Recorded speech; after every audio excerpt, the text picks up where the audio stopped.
In the busy, overcrowded, and highly competitive world of today, much of the story of mankind is recorded in terms of statistics. Statistics measure everything about us, from our average height to our average income. They compute the number of steps we will take in the course of 1 year, or the number of miles we will ride in buses and taxis.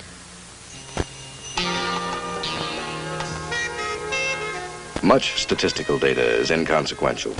Columns of numbers evaluating trivia, measuring the unimportant fringe factors of life. But other statistics are all too significant, focusing a harsh light of reality on the grim shadows that dog humanity's footsteps. For example, statistics tell us that every year over 25,000 Americans take their own lives. And it is statistical fact that one of the 10 major causes of death in the United States is suicide. The urge for self-destruction walks in step with thousands of those who make up our civilian population.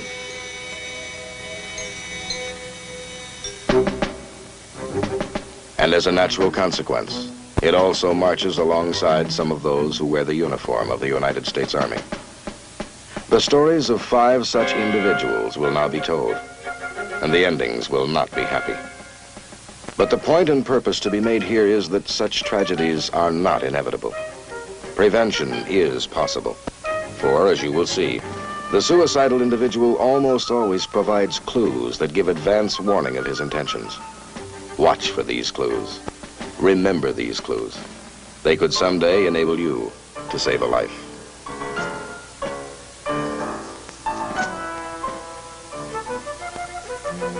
From his first day in uniform, Private Philip G. Owens seemed totally unable to adjust to the new world in which he found himself. Even the relatively simple requirements of basic training were beyond him. He lagged behind his fellow soldiers, out of step in both mind and body.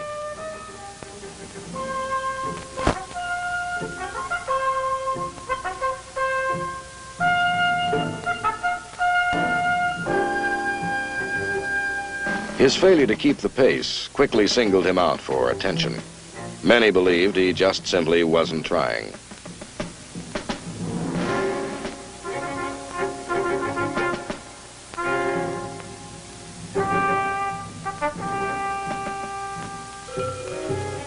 Phil's awkwardness was not confined to military matters.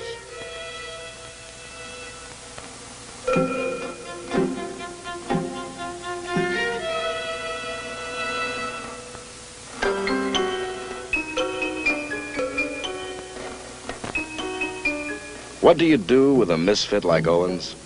Maybe the simplest thing is to ignore him, which is what his fellow soldiers did. They saw him as a loner who was always picking himself out a private corner and who would make no effort to be friendly.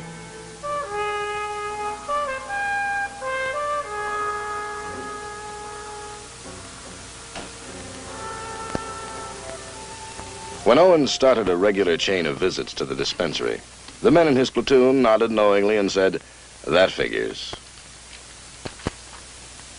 I don't know what it is, but I get these headaches, and I don't know, I can't stand it. Yeah, I know all about the headaches. You've been writing the sick book pretty good, Owens. Pretty good.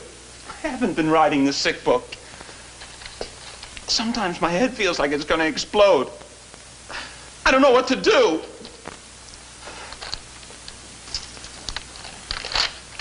Okay. Go out in the hall and wait.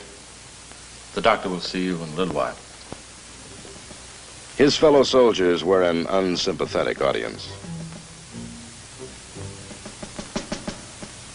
They felt that if good, wholesome Army chow wasn't up to Owens' high standards, well, that was just too bad. And if he was too delicate to sleep on an Army cot, tough. Owens' apparent lack of interest, his seeming indifference to his surroundings, his apparent unwillingness to make any effort to get along, inevitably led to further difficulties. Good throwing position. Ready position. Put your finger in the pull ring. Look at your target downrange. Pull pin. Throw. Throw the grenade, trainee. Trainee, get rid of that grenade. Trainee, get rid of the grenade. Hit the rope. The firing line is clear. On your feet. Pick up your container and move to your left into the rear behind a wall. On your feet, trainee, and move out.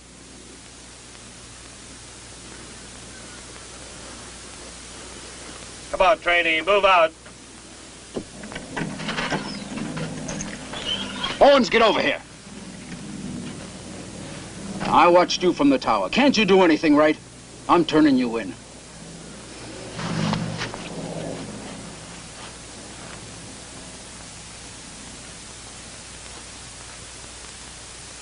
What's the trouble, Owens? I don't know, sir. I try to do things right, but nothing seems to work. I don't know. He's not trying. Take a look at him, sir. I've spoken to him time and again about his appearance. He doesn't shave or take care of his clothes or anything. I do try. These headaches. He's just trying to work a deal, sir. I know about these headaches. You've been on sick call several times, and they haven't found anything wrong with you. I know, sir, but You've just got to pull yourself together, and that's all there is to it. Sir, I don't want to make any trouble. But sometimes I feel so bad. I think I'm going to kill myself. I don't know what to do. Now, that's stupid talk. Pull yourself together and act like a man. Yes, sir.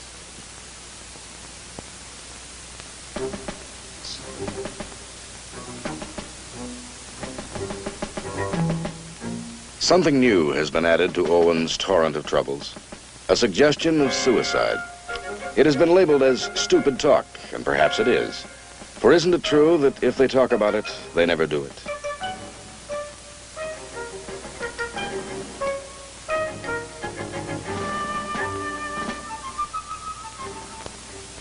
Sandy Koufax. Sandy Koufax Owens, the man with the golden arm. Oh, boy. Well, time for lights out now.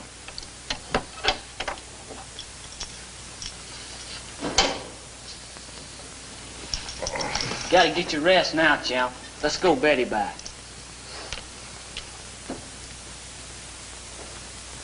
Portrait of a man deep in depression. Restless, apathetic, neglectful of appearance, indifferent to environment. A man alone in a crowd, isolated and maladjusted, opening his mouth only to complain of headaches, to confess his own helplessness, and, oh yes, to announce that he is contemplating self-destruction. Does he really need help, or would a swift kick straighten him out? It's a little late for conjecture, for Phil Owens has found a solution to his problems. A solution that waits patiently under a fold in his blanket.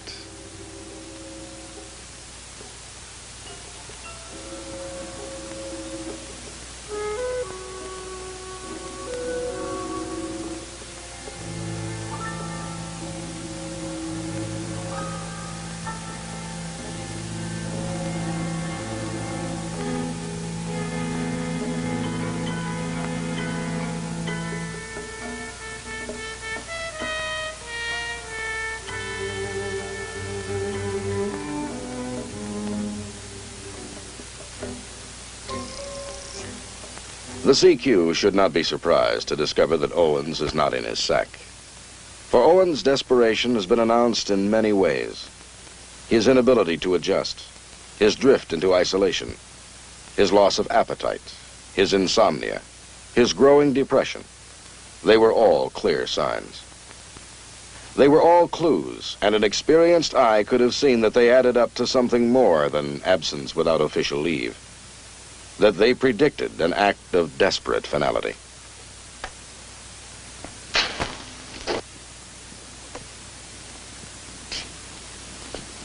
Oh, no.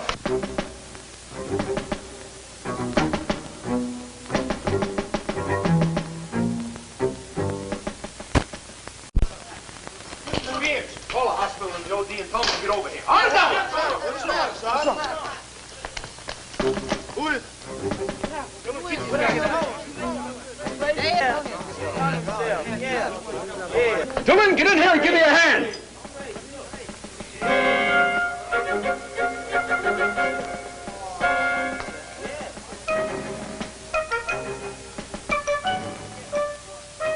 No, it is not true that if they talk about it, they never do it.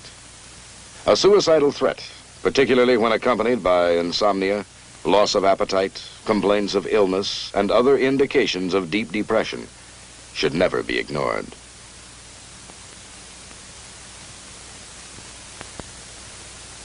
Picture of a confident, capable Army instructor. His name is Chris Warren, and the external image he presents to the world is one that many could envy. But the brightly polished exterior is only a lid, held tight on a simmering cauldron. Though he doesn't show it, Chris Warren is a man under considerable pressure. Problem number one, money. He spends too much of it, and then saddles himself with high-interest loans that take huge bites out of his paycheck.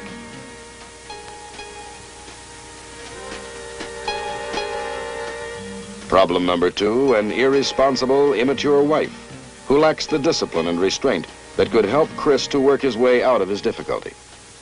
I wish you didn't have to go to work tonight. I'm tired of being alone all the time. I wasn't crazy about getting a second job either, Lil, but I gotta get the money to pay these bills someplace. Don't blame me. It's not my fault. I'm doing the best I can. Right, Lil, nobody's blaming you. But I know what I've got to do. Well, I know what I'm going to do. What's that, honey? Never mind. Chris reacts to her threat with smiling good nature, and then follows up with a hurt puppy dog expression.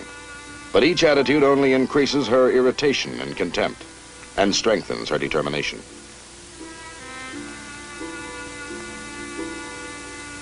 Problem number three, a very serious illness which strikes his daughter. Still, for her sake, he maintains the image, the smile, the confidence.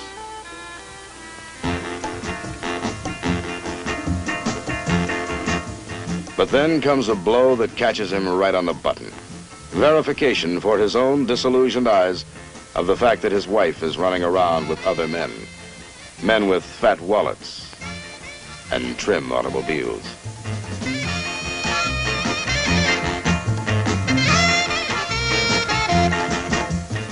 The pressure now has increased to a point beyond containment. Cracks begin to show. The image of the confident, cheerful soldier starts to come apart at the seams. Sudden excessive drinking, sudden neglect of appearance, sudden despondency. These are the first clues. His friends are aware of the dramatic change, but avoid involvement, thinking perhaps that he'll get back to normal with a little time. But Chris Warren is headed down, not up, and is gaining momentum rapidly. He is now careless and neglectful of his work.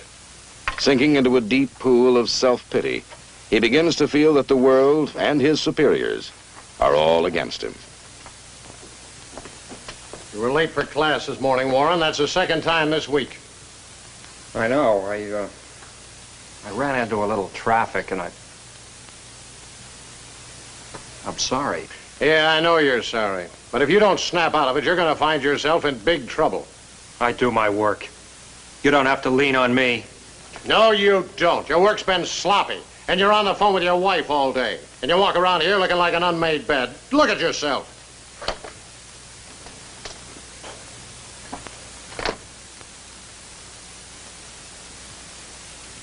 I've had some pretty bad personal problems lately, and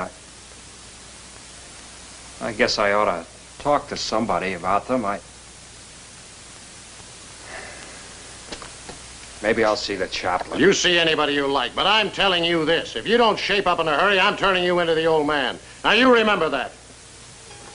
As his problems mount, Chris Warren becomes correspondingly less able to cope with them. The internal pressure continues to build, higher and higher. Alcohol temporarily minimizes the significance of his problems, but it also moves him closer to disaster. Women. Do it every time. Pop, One for the road, huh? I gotta get back to the post. That'll be $2, Sarge.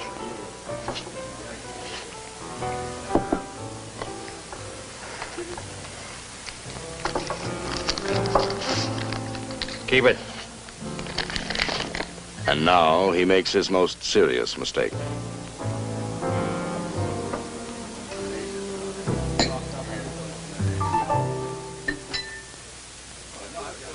Hey, Sarge.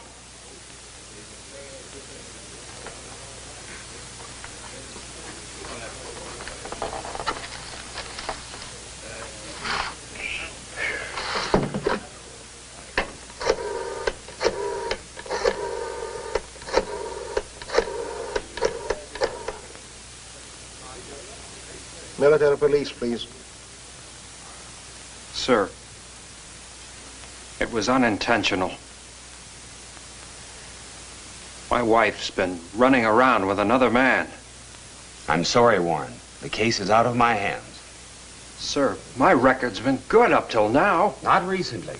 You used to be one of our best non-coms, but the reports I've gotten from the sergeant here and from others lately have not been good.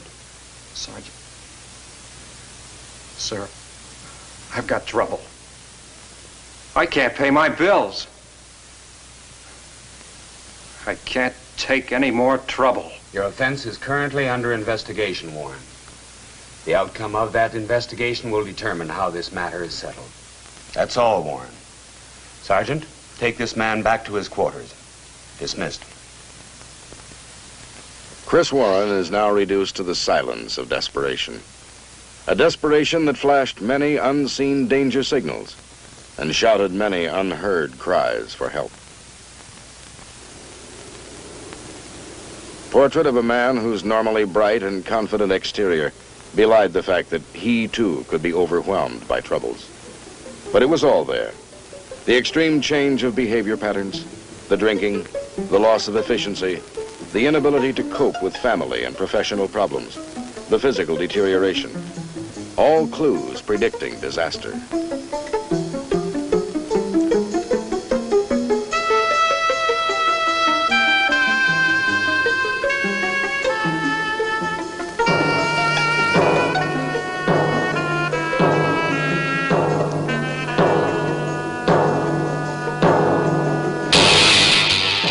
Never assume that an individual exhibiting the clues shown by Chris Warren will just suddenly snap out of it. By directing him to professional help, you may avoid a tragedy. This young lady is Laura Benson, Specialist 4, Women's Army Corps. Laura is the new X-ray technician in the post hospital.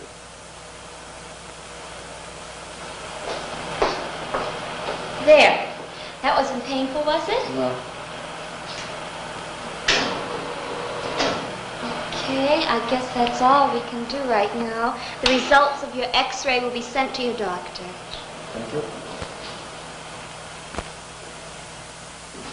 Since Laura is pleasant, pretty, and friendly, personal overtures from the male population are inevitable. In fact, she sometimes seems to invite them. But when they come, her reaction is startling. Oh, Laura, Yes, Phil, what is it? could you take over for me for an hour or so? Phillips has to go back to his company for training. Oh, sure, Bill. Anything you say. Anything at all. Anything? Well, you just name it. Well, how about a date Saturday night? Oh, I'm afraid not. My cousin is coming in from Philadelphia, and I'll be tied up most of the weekend. You have more cousins than I have ever seen. Stop it! Stop it! Leave me alone! Okay, okay. Anything you say. Just don't get hysterical. Just keep your hands to yourself. I know what you want. I know. Laura's relationships with all her friends and co-workers are surface affairs only. Any attempt at closer contact brings a violent overreaction. Even an innocuous gab session at a nearby table triggers her sensitivity. Are they laughing at us? No, of course not. Stop. It's bothering me. Look, Laura, you get yourself all upset about nothing. Why don't you take it easy? They're probably laughing at some joke they just made up. Then she meets Roy. Mild-mannered, passive, and undemanding, Roy seems made to order for her needs. Laura has found her ideal man, and she holds tight. But the snug security she derives from a union in which she is easily the dominant force is not to continue for long. When will you be leaving? Oh, on the 22nd of August. Do you know how long you'll be over there? Oh, I don't know, Laura. You know how those things are. I suppose you'll be like the rest of the fellas. You'll forget all about me as soon as you get overseas. No, I won't forget about you, Laura. You won't write to me. I know. I'll write. Don't worry about it. I will write. Roy, are you sure? Of course, honey. Laura Benson, who is hypersensitive to imagined insults and overreacts hysterically to innocuous incident, will not be able to accept Roy's departure lightly. Look, this is no good. There's movement and it's too dark. Captain, I'm terribly sorry, but I've just had so much work piling up on... Specialist Benson, you're just going to have to take this out and do it over again. Yes, Captain. I'll take care of it immediately. Laura. Yes, what is it? Now, wait a minute. Now, look, you're way behind on these referral slips. All right. All right, I'll have them ready for you as soon as I can. Laura has already begun to wave unconscious distress signals. She's explosively irritable. Her job is suddenly too much for her. She feels that her co-workers are unfair and overcritical. And then comes the trio of clues that can signal deep, dreary depression. The significant combination of insomnia, loss of appetite, and physical complaints.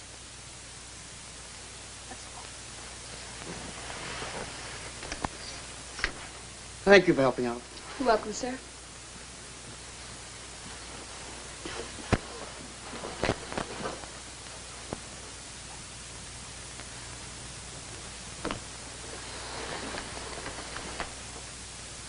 Can you think of anything in particular that might have upset you? Well, I guess it all began when my boyfriend went overseas. He left and, well, he hasn't even written to me. When did he leave? August 22nd. August the 22nd? That's only 2 weeks.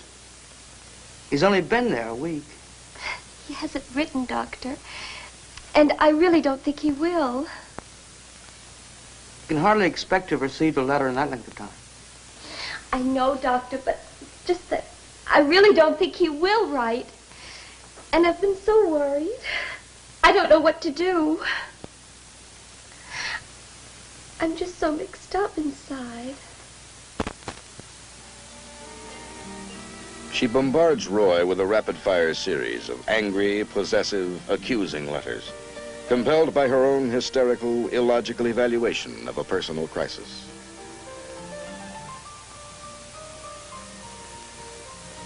But her overpowering letters trigger a polite response that for her is a disastrous rejection.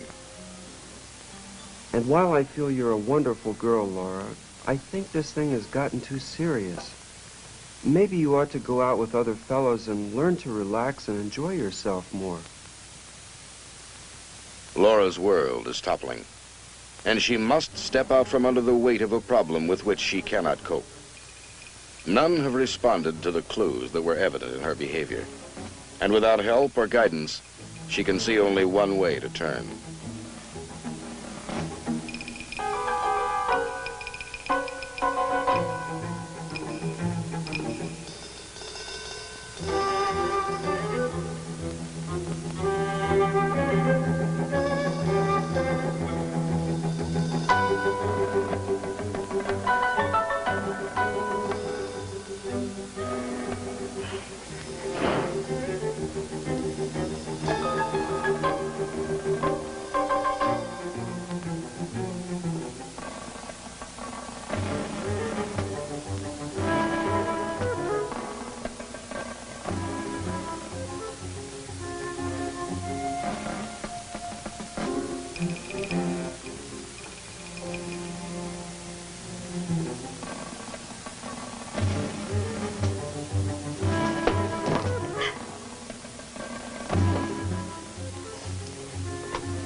Later, as she begins to feel herself drifting into unconsciousness, Laura Benson attempts one last outcry, one last conscious call for help.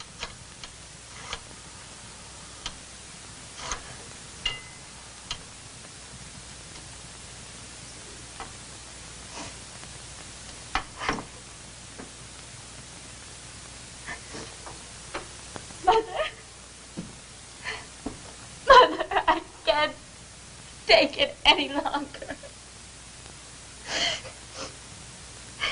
No. No, you don't care about me. You've never cared about me. And now Brian doesn't care about me either.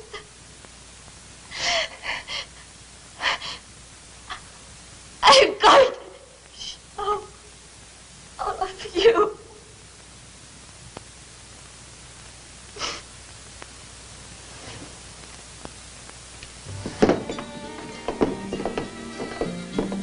Never minimize the significant trio of insomnia, loss of appetite, and physical complaints, for they can be an indication of deep depression, a human being in serious need of help.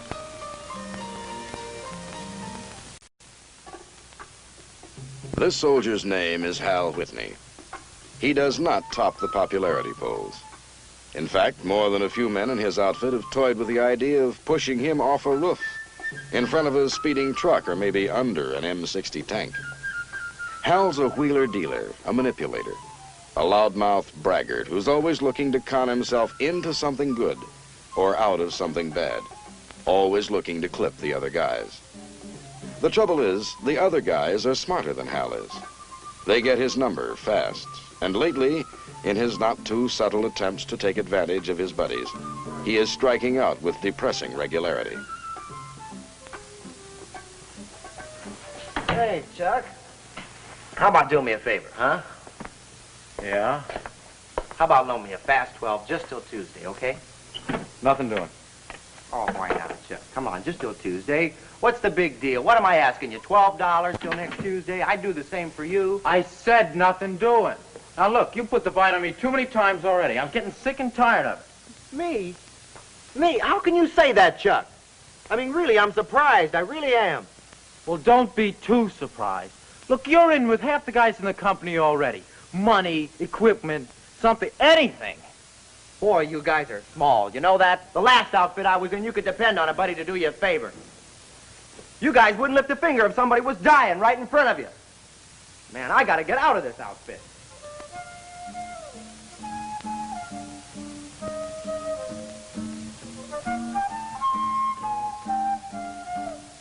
Hal Whitney, totally baffled by the world's unsympathetic response to the pressing problems of Hal Whitney.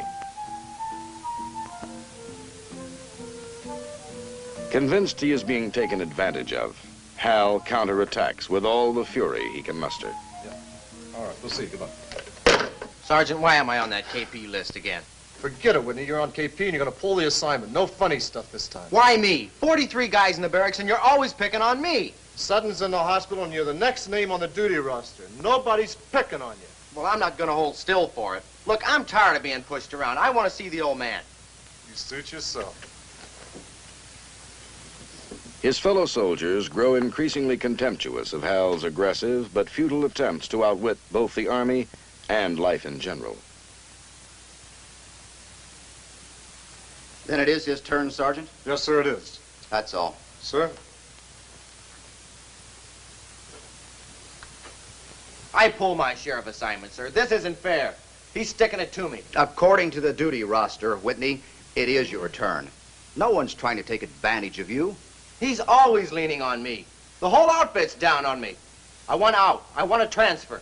I won't recommend you for a transfer. That's out of the question. If you won't do it, I'll see somebody in the IG office who will. I can't get a fair shake around here. It's not within the jurisdiction of this office to give you a transfer. That's up to your company commander. That's why I came to see the IG, sir. I'm hoping you can help me out of this. Private Whitney, according to our investigation, you have not proved to be the most cooperative man in your outfit. You borrow money, you borrow equipment without returning it. I don't get a chance, sir. Month after month, the reports have come down. You have got to follow certain routines. I try, sir. I try, but I can't. If they're persecuting me, I can't do it. You can't drive a man and expect him to do his best job, sir. Okay, buddy. You're just like anyone else. You're on pots and pans, and that's it. So let's go. I got a cut on my finger. I don't want to get it infected. Oh, we got a special antiseptic detergent. It's great for infections. Move out. Everybody's a big wheel. Everybody takes a crap at you. What a lousy deal. Hey, Whitney, you know, this isn't exactly a hobby with me. We're in on this detail together, remember? Okay, come on, cut the chatter. Let's get these pots and pans clean. I've had it. You hear? I'm getting out of here, and I'm not coming back. If they want me, they're going to have to come and take me in a box.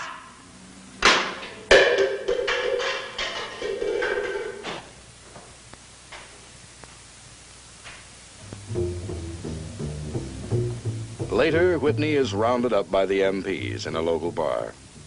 The Roaring Lion hasn't been reduced to a lamb completely, but there's no denying that his big, bold gesture of defiance has turned out to be only a flurry of futility. Whitney loses again.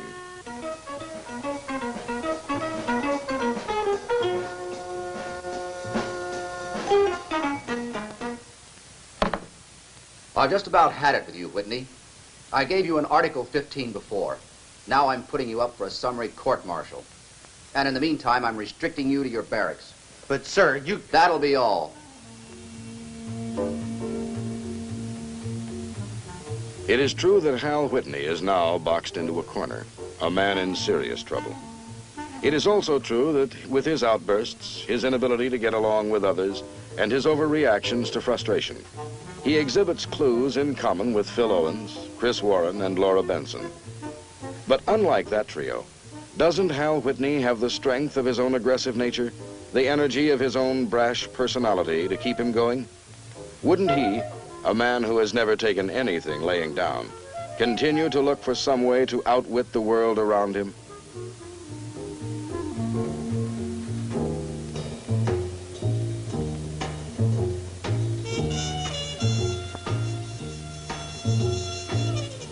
Nobody's going to court-martial Hal Whitney. Hell no. He's thought of a way to show them all he's not kidding when he says he's had it.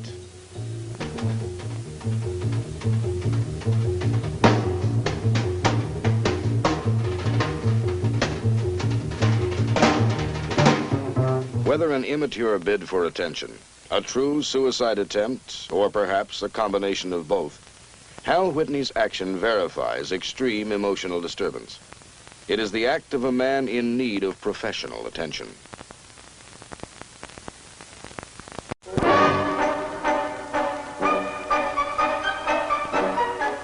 Now meet Charles Walters, an active man whose bounce belies his 50 years. A man who welcomes any physical challenge as an opportunity to demonstrate his agility and strength. But this exercise is his bid for disaster. A defiant flexing of muscle with which he seeks to thumb his nose at the unhappy events of recent weeks. Well, there's not much question about it, Chuck. You got a mild case of angina pectoris. Angina pectoris? What do you mean, I'm a cardiac? No, I don't think labels like that mean very much, Chuck.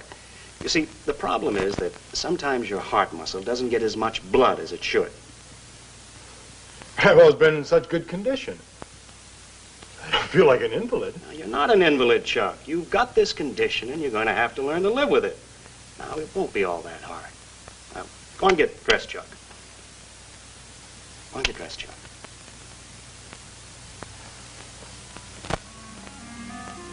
With a few simple words, the doctor had erased an image that Charles Walters had been a lifetime building. The image of a virile, athletic, rugged individual, proud and self-reliant. What was left by his own set of values was a useless shell, something of which to be ashamed. The chicken? No, I haven't seen it. Chuck, sit down. What time do you got? Yes. All right, Chuck. Got it all planned? Gonna get one of those high-paying executive jobs? No, nobody wants an old man like me. I think I'll just sit around and watch you young fellas take over. Young fellas. When friends and fellow officers had joked lightly about his forthcoming medical retirement, he had joined right in with the banter, but already he felt a growing sense of isolation. The phasing out process that gradually separated him from his duties and responsibilities drained him of self-respect. For him, the rapidly approaching end of a productive Army career would also be the end of his useful life. His fellow officers thought a certain amount of despondency was normal. They were confident that he would adjust, that he would snap out of it.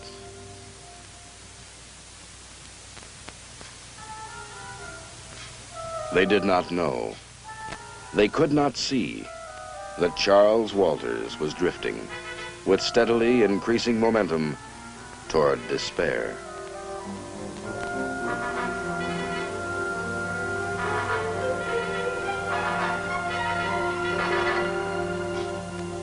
I don't know, suddenly my life is over. That isn't so, dear.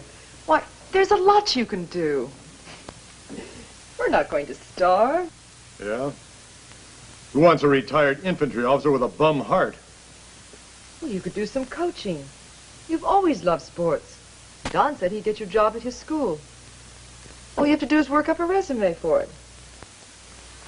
Yeah. A lot of things I can do. Like, let's be honest, Harry. I can't do anything. I can't even be a husband to you anymore.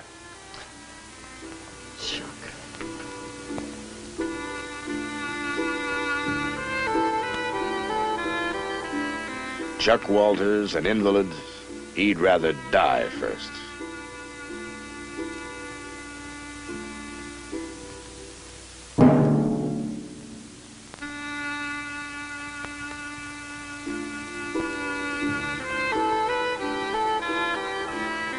The intense flurry of exercise that precipitates Charles Walters' heart attack is unquestionably a suicidal act, whether conscious or unconscious.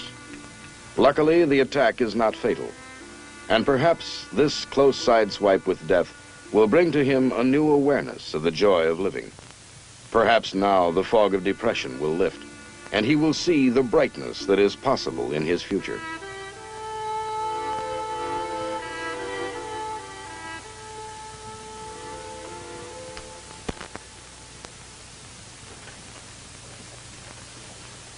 There has been no torrent of enthusiasm or joy, but in the months since his attack, his wife has seen in Charles Walters a more relaxed human being, less frustrated by inactivity, more inclined to smile. Though still maintaining a watchful eye, she begins to feel that her vigil is no longer urgent. Her husband's desperate act is behind him, a black moment that has passed and can be forgotten. You sure you feel all right? Oh, I'm fine. Don't worry about me. Why don't you work on that resume now? It'll only take you an hour or so. Okay. I'll give it a whirl. No time like the present. Good. Oh, Chuck, you seem so much better. You sure you feel all right? I won't disturb you now. You go on working. I have some water on for tea. But truth, unvarnished by hopeful optimism, tells a different story. The improvement that follows a suicidal attempt is frequently misleading. A mask, concealing the return of depression and thoughts of suicide. Nothing has really changed for Charles Walters, who still sees himself as an invalid, inadequate, defeated, a man without a future. His wife should be insisting that he seek professional help, but she has heard and believed that once a man attempts suicide and fails, he will never try again. She has been diverted by a myth, and this myth, like so many others concerning suicide, can be fatal.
Suicide is not a remote, rare occurrence.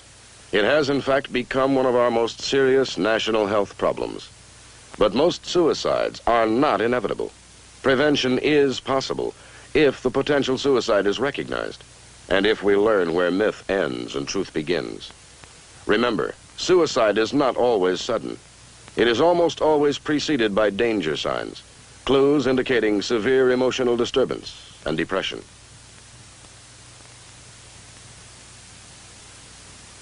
Remember, too, that the potential suicide is not necessarily a meek, quiet, helpless mouse. He can appear to be an aggressive, assertive individual. It is not true that if they talk about it, they never do it. It is not true that an unsuccessful attempt is never repeated. A period of seeming improvement can be fatally deceptive, for real progress results from change of circumstance and professional help. Remember that most potential suicides can be helped. Assistance can take the simple form of friendliness, which might in some instances relieve unbearable depression and loneliness, and which we are all equipped to offer. Beyond that, we should direct the emotionally disturbed person to professional help. The chaplain, the general medical officer, the psychiatrist. These have been faces of fiction, but the tragedies they have lived in light and shadow are duplicated daily by flesh and blood people in everyday life. You may know one of them, today or perhaps tomorrow. If so, it is possible that his or her survival could depend upon your awareness of the suicide problem, your ability to recognize a serious emotional disturbance, your interest and concern in the troubles of another human being.